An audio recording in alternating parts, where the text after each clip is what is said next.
So, what makes a real estate business thrive and others do not do so well?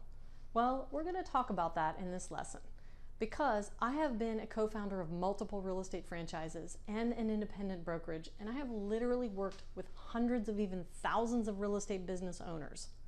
And through that work, I started to notice some trends. I started to notice that there were two distinct groups.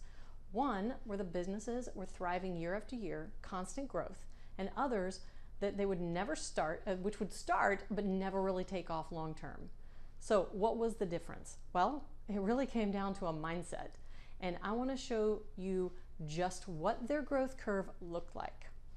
So as I was saying, most of them would fall into one bucket. I would call these people the hobbyists. Now, their growth curve kind of looked like this. They would start their business and they'd have success in the beginning, and then slowly but surely their business and clientele would die a slow death. Then there was this other group. I call these the business owners because you could really tell that they were totally different. And their growth curve, it would start like this, and it would look more like a staircase up, where they'd have a specific identified target market, type of clientele, specific geographic area, and they focused on it and it would do really well. And then they'd hold steady. They'd have a marketing plan, they would do well, and then it would hold steady. But the key thing here is year after year after year, they would experience growth. So what's the difference between the way that these two groups approach the business of real estate? Well, I just gave you a hint. One group approached it like a business and the other group approached it like a hobby. And that's what I really want to emphasize here for you. The hobbyist, they were people who treated it like a side gig. It was like an add-on, not taken seriously. It was something that they started and would hope that it would do well, but they would give it a little bit of attention, but really not that much. It wasn't their primary focus. There was no strategy in place. There was no time taken in the beginning to figure out who and how they would serve.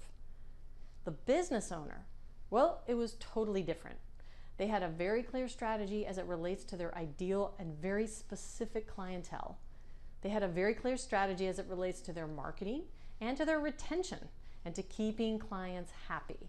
And the most important is that they treated it like a business. They put focus and strategy and energy behind it. And what I want to say to you is that this group of people also had a very unorthodox or uncharacteristic or unconventional approach to many parts of their business when it came to crafting their message, their marketing, and certainly when it came to keeping their clients happy.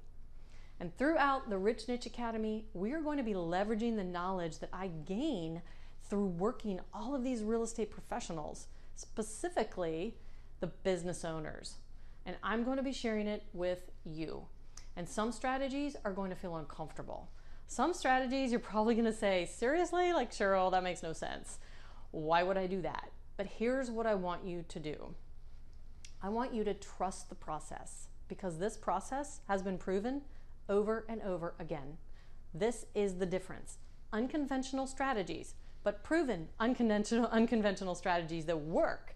And most importantly, the business owner is treating it like a business, treating the real estate business like a business versus a hobby.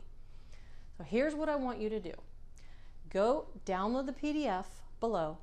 You're going to see a worksheet and it's going to ask you about your 3 goals for your business. I want you to get clear on them, and the goals could be simple. They could just be getting a specific client, identifying the client you're going to serve, or a time frame that you want to get your first or 10th client this month, or a target number of clients for the month or year, or maybe just how many referrals you want to receive this month from existing clients. But what I want you to do is I want you to get clear on what your goals are for the business, and I want you to share them. Because if you share them inside the Facebook group, guess what? We can all support you in accomplishing those goals.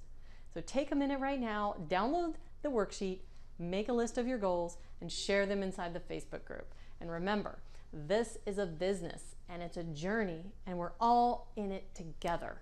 And you've got the support of the Rich Niche members. So go download the worksheet, and I'll see you in the next lesson.